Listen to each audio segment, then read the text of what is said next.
সম্মানিত দেশ এবং সকল বন্ধুদেরকে আজকে সত্য একটা জিনিস তুলে ধরার জন্য আজকে আসছি।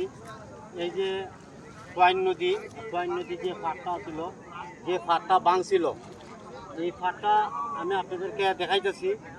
ওই যে দেখেন, মানুষ সবাই আস্তে আস্তে দেখার জন্য এত বড় একটা ভাঙা দিছে। আসলে আল্লাহর মেহেরবান, এই যে আমাদের রক্ষা হয়েছে। যদি বৃষ্টিটা যদি না থামতো, বৃষ্টিটা যে পরিমাণ 2 দিনের বৃষ্টি, আজকে এই কয়েক গাঙ্গের যে পাটটা ভাঙছে, যে কয়েক নদীর পাটটা ভাঙছে, যদি এই 2 দিনের বৃষ্টি, আর যদি এই বৃষ্টিটা যদি থাকতো আর 2টা দিন, কিন্তু আমাদের যে প্রতিবেশী এলাকার যে মানুষগুলো আছে, প্রত্যেক মানুষকে উদ্ধার করা যেত না। এখন বর্তমান মোটামুটি কিছু মানুষ উদ্ধার করা গেছে, কিছু মালা মানুষ উদ্ধার করা হয়েছে। কেন?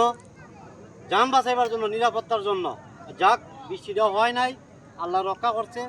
আর সবাই এইদিকে একটু সাপোর্ট করবেন। আশা করি সবাই ভালো আছেন। অসংখ্য ধন্যবাদ।